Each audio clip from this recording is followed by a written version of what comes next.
Well, hello, Young and the Restless Daily Recap fans. Today's daily recap is for Tuesday, March the 14th, 2023. Tuesday, March the 14th. Well, we have, it was all right today. But look, we have Victoria hanging out in the Grand Phoenix lobby, drinking some wine, doing stuff on her tablet. Nick walks in because we know he's going to go see Sally, and he stops and he talks to Victoria. I think he grabs a beer. He's talking to Victoria. No, he drinks some of her wine. He doesn't grab a beer. He's talking to Victoria. And she's just, being her usual Victoria self. And, I'm going to go visit Sally. And she says, yeah. And they're talking. And somehow they get around to the topic.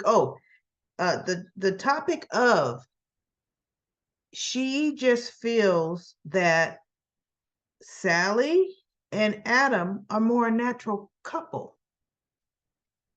And Nick looked at her, tell me, why do you say that? And she goes, Nick, their personalities are more alike, right? Both of them. They're more of a natural fit than you and her. And he goes, well, I disagree. And she goes, really? If you really stop and think about it, do you disagree? And he just looked at her. You know what? We're not going to talk about my personal life. And then Victoria's talking about, Adam. He goes, because you would rather have Adam with Sally. And so then Victoria brings up, no, how she's going to get McCall Unlimited. And he goes, Dad wants that to go to Adam. She goes, no, you know as well as I do, that's a failure. Nothing he ever does for Adam works. Well, you know what? Newman Media was working, right? When Adam was the CEO of Newman Media, Victor pulled the rug out from under Adam when he put Newman Media back under, he sold it and put it under Newman Enterprises umbrella. Newman Media was a separate entity. Adam did not answer to Victoria, was doing an excellent job at Newman Media. Things started getting a little sour once he had to report to Victoria, because she still would, in her way, let him know she makes the final decision, right? And so Nick says, Vic, you, for one, he's like, you don't want to go against Dad, right? Because she goes, I want it for myself. And Nick was saying, quite frankly, I hope Devon buys it. And Victoria's like, wait, what? He goes, I think it would be best. He goes, and if no, he didn't say Devon buys it. He says it's best for Dad to give it to Adam. Because what's wrong with that? Right? And she's like, well, then you know what? I disagree. And he goes, then I disagree with you too. He said, so I guess we don't have to agree. We can. So she goes, well, we could talk about this later. He says, we can. And as Nate is walking in at the end of that conversation, right? And I'm thinking, I thought you went home with Elena. Yeah.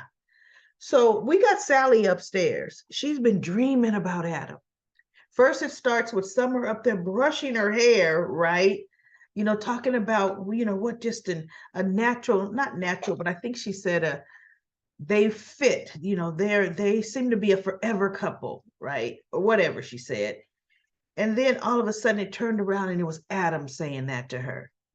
And now she's dreaming that Adam's bringing her flowers and Adam's saying all the right things. And she's just smiling. It's funny, even in her dreams, she is smiling she's happy with Adam. Even in her dreams, her subconscious is telling her that. And realistically, when she is with Adam without Nick, she's giggly, happy, laughing, right? She's more herself with Adam. So Nick is banging on the door. Sally, open up. Sally, if you don't open up, I'm going to get security. And I'm thinking, wait, why? For one, how do you know she's even in there, Nick?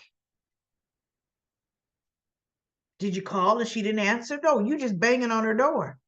So she's rushing, snapping herself out of the dream about her and Adam, right?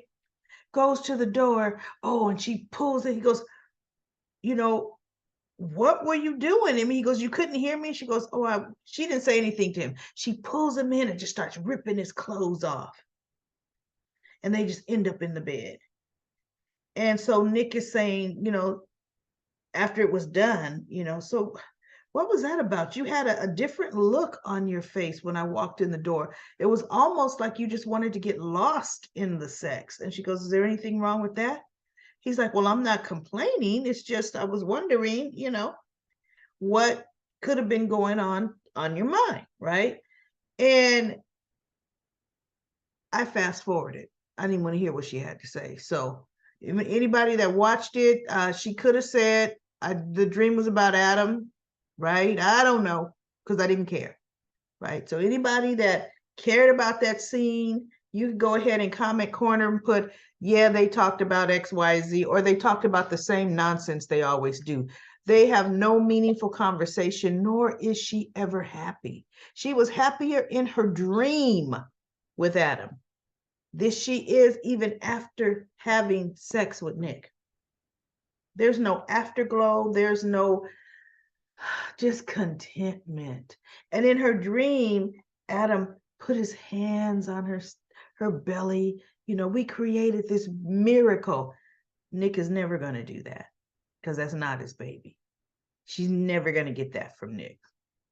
He'll go through the motions where that baby is concerned, but he won't. She's not going to get what Adam could give her with that baby, or the feelings with the baby, right? Nick is not going to be that excited at the ultrasound.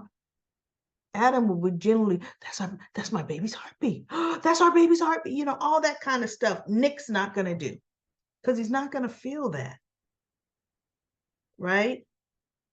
So that was them. And then I'm going to come back to Victoria later. We also have, this was hilarious to me. Jack and Diane tell Kyle and Summer they're still explaining. Jack is explaining how he loves her and she has changed, and he wants people to see what he sees. And Summer is behind, just like, you gotta be kidding me. Summer's just like, oh my goodness, you gotta be kidding me. And Kyle is not happy. He's like, why the rush? Why do you feel you have to get married this fast? And so, they're talking, and Diana's like, we just want your blessing. And Jack's like, well, look, we want you both to be happy for us. And Kyle's like, of course I'd be happy for you. I just feel like you're moving too fast, right? And so whatever, they, talk them into saying, of course we're happy for you. And they go out to dinner. And Summer and Kyle are talking, and he's like, can you believe it? Summer's like, no. And he goes, I feel it's too fast. She goes, so do I. He goes, there's no reason for it. He goes, I feel my dad is setting himself up for a heartbreak.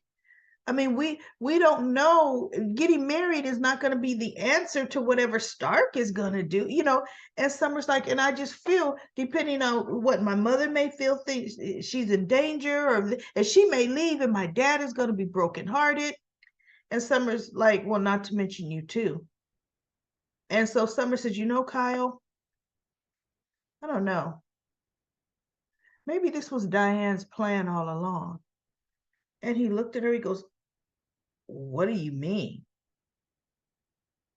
She goes, Kyle, she lured Jack to LA with these ominous, mysterious texts, anonymous scheme.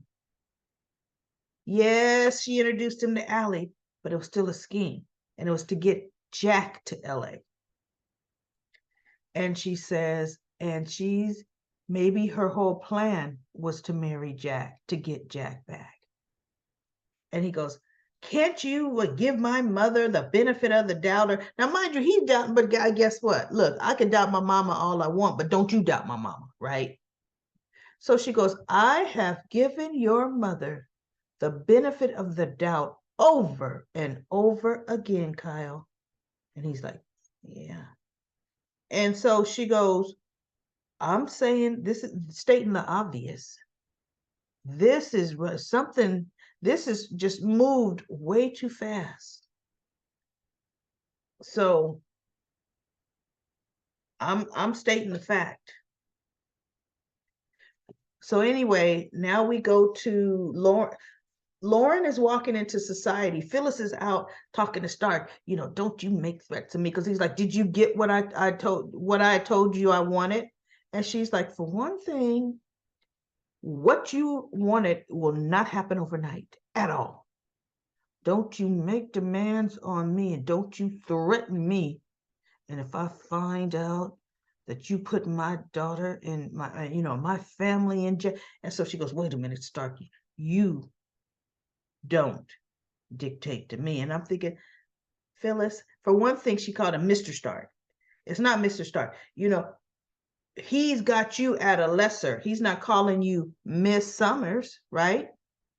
So it's either Jeremy or Jeremy Stark. Don't you tell me what. So anyway, Lauren's walking by and seeing Phyllis like trying to put him in her place. And then she goes, okay, yeah, okay, yeah, bye, bye. And Lauren's like, is everything okay, Phyllis? Yeah, the place I'm trying to get my man. No, she goes, yeah, everything's fine. And she puts on this fake smile and goes into society with Lauren, and they sit down. And she goes, what was that all about? Because it didn't seem fine. I'm trying to get in to get my manicure and my nails look horrible. And they say they can't get me in till next week. So I was just giving them a piece of my mind. And Lauren's looking at her like, really? What's going on, girlfriend?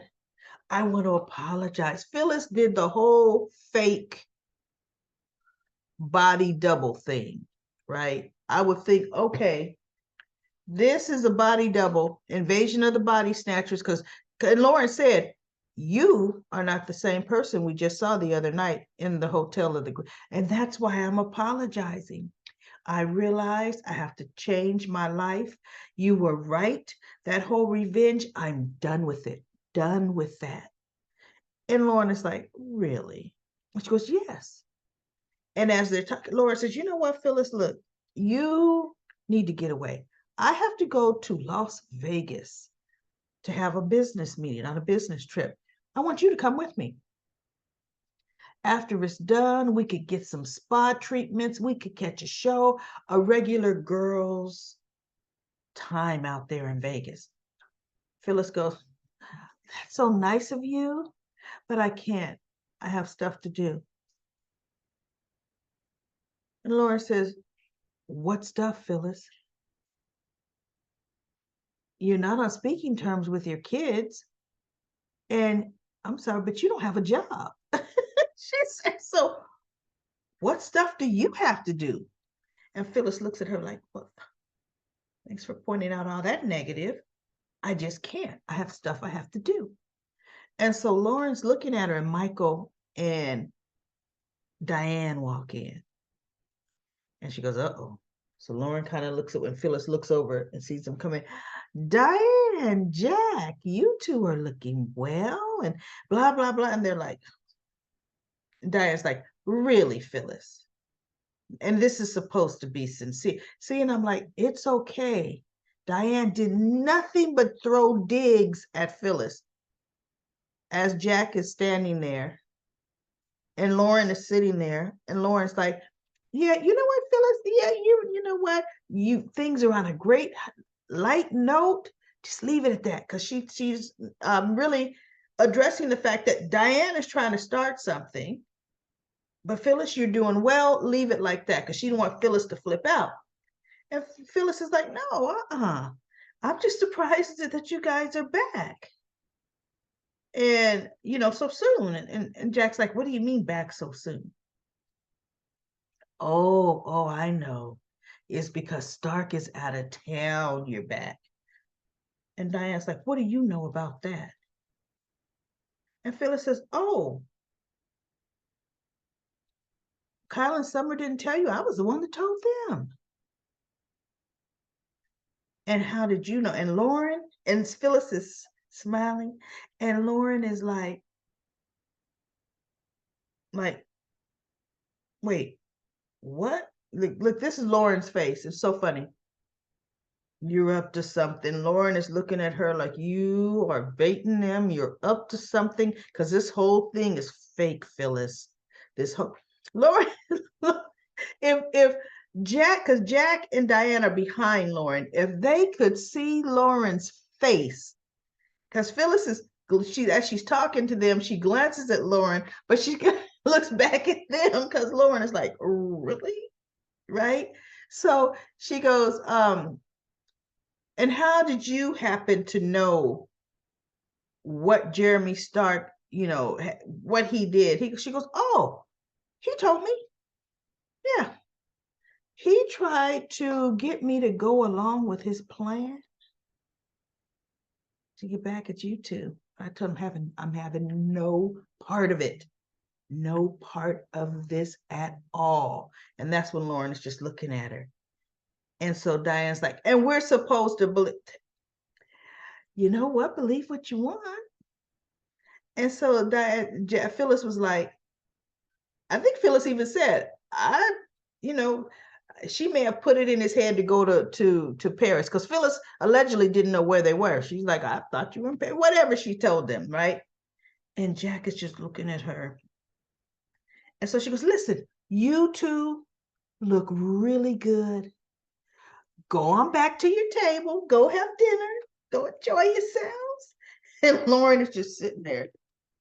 So when they leave, she goes, are you up to?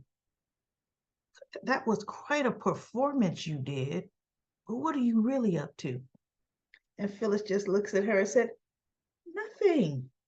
Nothing. And I'm not up to anything. And she's smiling. And Lauren's like, oh no, I know she's up to something now, right? I know Phyllis is not. Phyllis ain't right. Okay. So now let's get back to Nate coming in, right? And he sits down and Victoria says, he goes, Victoria, we could have our conversation about McCall, what you said you wanted to discuss. She goes, I thought you and Elena were going home. He said, as soon as we got home, Elena crashed. So I said, well, let me go on and have this business meeting. So Nick says, well, that's my cue. I'm out. And Victoria said, are you sure, Nick? And Nate says, I would love your input. You have great ideas. Nick says, no. You two could handle that. And he looked at Victoria because he and Victoria aren't on the same page, right? So then Nick gets up because he was sitting next to Victoria. And then Nate sits on the couch next to Victoria with the iPad. And they're talking and she's going over a few things. And then she's doing her little innuendos. What could it be with Ashley and Tucker? Could it be Ashley's taking the thrill of having authority over someone? I mean, and it's just like, ooh, creepy much, Victoria, right? But there's definitely a dynamic, between the two of them, from the boardroom to maybe the bedroom. And Nate is just looking at her. And Nate says something, and well, okay, I could see how that might work. And he's saying something, but his wasn't an innuendo, but he's kind of commenting on Victoria's. No, he goes, so I guess you're saying it's inevitable about, because maybe Victoria did say about, somebody being in the position, because with Ashley buying the debt, she controls a lot of what Tucker can do and can't do. And so he goes, oh, so you're saying that, maybe it's some kind of power thing. And so she goes, yeah. And so and Nate says something else. And she goes, we're not talking about Ashley and Tucker anymore, are we, Nate? And she's leaning into him. And I'm like, you are in the lobby, public place. Audra stays in that hotel. I would love for Audra to have walked through the front door and saw them and then backed up just to look, right? Maybe take some pictures of this whole thing going on. So Victoria says, look, I'm going to go over there and I'm getting ready to get a room upstairs. I would love for you to join me. And I'm like, ooh, talk about sexual harassment. Because then she goes, this, it's your choice. I will not be upset if you don't come. Your decision will not affect your job or our business relationship. Either way. But I would love for you to come up. And I thought, oh my goodness, if a man said that, the woman would have a definite sexual harassment case, right? Nate actually does too. Because see, for one, she says this won't affect your job, but you know what she did as she's saying that is putting it in your head, this might affect my job, right? What do I do? But we all know, bottom line, Nate is gonna go up that elevator and into the room. I do not see Nate getting up and walking out that door. But yet he was sure trying to find out what Devon did to Amanda, right? Oh, he wanted to know what was that deep secret all about, Nate.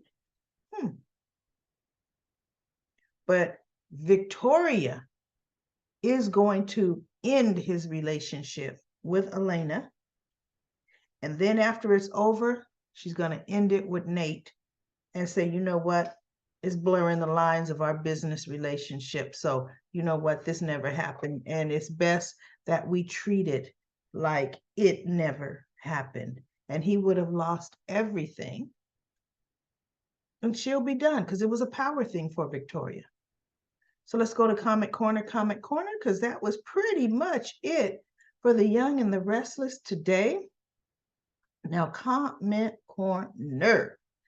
We have Brooklyn. She says, let's not forget to hit the like button, please. Thank you. Like and subscribe. Thank you so much. Brooklyn also says, Nick needs to back off and let Sally go because they both are using one another. Sally needs to be honest about her true feelings to Adam before it is too late. Brooklyn says, oh, writers, my girl Phyllis is going to go straight to jail. Do not pass go, collect the handcuffs. As for Nick's suspicions, he'll figure out Nate is lying and use it to his advantage. Nate's lying about what? Sleeping with Victoria. Well, he hasn't slept with Victoria yet. Anita says, Victoria has Audra's agenda. Audra's days are numbered. I believe so too. Nate is trying hard to be loyal, but he's finding it very difficult. His libido is getting in the way, plus his ego. Absolutely, positively, which is why I'm saying, oh yeah, Nate's going to. He 100% is. Truly, So that's it. That's it for Comment Corner. Thank you so much for all of the comments. And that's it for the Young and the Restless. I will be back tomorrow for another daily recap.